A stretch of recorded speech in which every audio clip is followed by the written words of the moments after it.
we come back, we have more stories. Stay with us.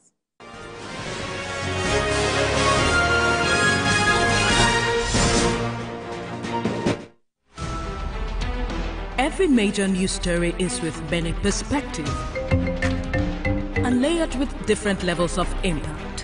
Hello. What time did this happen? We will be right there.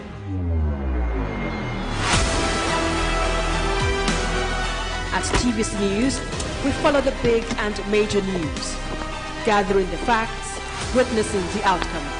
I am here live at the aftermath of the approval of the new national minimum wage.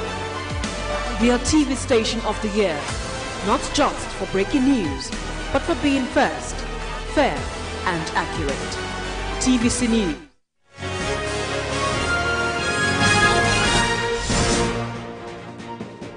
Thanks for staying with us. Coordinator of the Presidential Amnesty Program has called on young Nigerians to give government more time to strengthen the economy. Dennis Otuaro says rather than protests, aggrieved citizens should engage government through constructive dialogue. N50M has details. That another round of protests in the country could degenerate into violence and undermine development as a result of events or the recent violent protests in parts of the country. 10 people are standing trial for their alleged role in the recent protests. The Nigerian Youth Organization is at the Presidential Amnesty Program office in Abuja to voice its concerns about impending protests in the country. We are all aware that in our country today there is hardship. This hardship had followed us from the inception of democracy. And today, we are very sure that we're having a government that is so determined to ensure that we move from this saga we found ourselves. As youths in this country, we will no more allow miscreants, we will no more allow selfish politicians to use us in the name of hardship to perpetrate vices in the society. The coordinator of the Presidential Amnesty Program shares the concerns but calls for citizen understanding as the government means well for the people. They should not use proxies. Let them come down and protest. We will engage with the government. We will talk with the government. We will talk with the government. While we are talking with the government, even the Europe that they are staying, the foreign land that they are staying, they know how people protest. They know how people protest. They don't disturb other people's business. You don't use protest to go and loot shops. You don't use protest to go and give symbols of treason. There are reports of planned protests for October the 1st. N50M, TVC News, Abuja.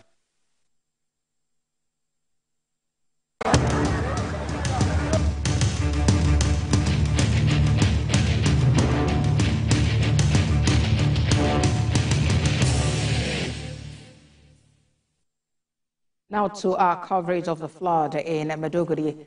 Former presidential candidate in the 2023 general election, Kwankwaso, has visited Maiduguri, capital of Borno State, to commiserate with government and people of the state over the flood disaster. He also presented a check of 50 million naira. Mr. Kwankwaso said his visit was to share in the moment of grief with victims of the flood. According to him, beyond party politics, humanity comes first, and unity of purpose is what makes the country great. Your Excellency, we are deeply grateful. This goes to show that we remain one indivisible element. We have seen you here with a large delegation. And apart from your coming a few days ago, your son, His Excellency, the Governor of Kano State, has sent a very powerful delegation with his own support. And this has gone a very long way. So, Your Excellency, on behalf of my humble self, my family, members of the entourage, and members of our party, I across the country. We're here to condole and commiserate with you.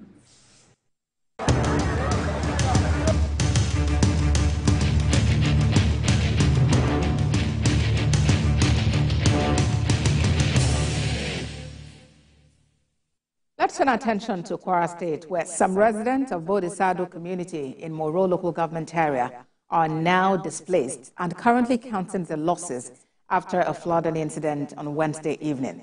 Bode Saadu is located on the Lorin-Jeba Federal Highway and is a few kilometers to Jeba Dam. Flooding is a constant occurrence in Jeba, but this time around, residents of Bode Saadu are feeling the brunt. The flood occurred as a high volume of water was unable to pass through the makeshift bridge on the express road. Houses on the riverbank were flooded, forcing many residents to seek refuge elsewhere. The state governor who visited the affected areas sympathized with the victims and immediately directed the State Emergency Management Agency to provide them relief materials.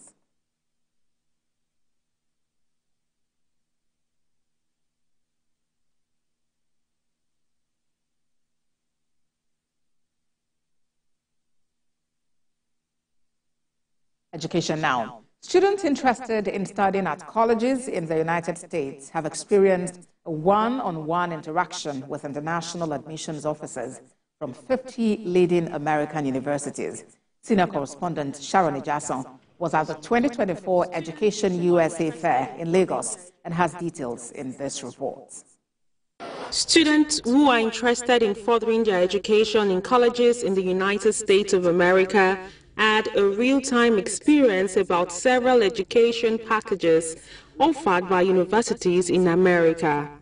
We have a chance to go study in the U.S. for college, and yeah, it's a really special day for us, and we really appreciate this opportunity. Found a few colleges of interest, one of them called Harvard, and as well Calvin University, and also another business school which is what I want to major in as well.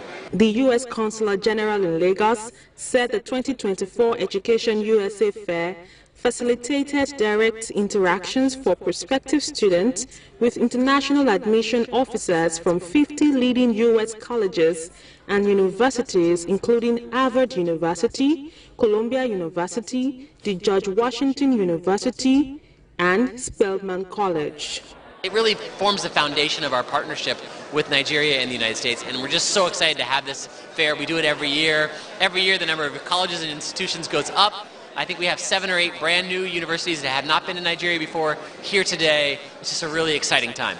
Amazing college fair that allows students to find out more about the universities, find out the top-tier education they can receive in the U.S., learn about how it's flexible and what they can study, how they bring diversity to U.S. campuses, how they can be part of the 1 million students worldwide that study at U.S. universities and get quality education and be prepared for the rest of their lives and the careers that they want in the future. We're hoping that students make meaningful connections and they're able to have answers to their questions about what they want to study and where they can study that. I would say that the great thing about this fair is that every year we have students who've come for the fair, who've met reps in person, and who've been admitted with funding to those schools. So that's what we hope that will happen today. According to data, more than 17,000 Nigerians pursued U.S. graduate and postgraduate degrees during the 2022-2023 academic year. Elsewhere, the empowerment of youth through digital skills acquisition is gaining momentum across the world. This is why a non-governmental organization has decided to offer free training to select youth in Katsina State to equip them with market-relevant skills. Abdulatif Yusuf reports. For some people,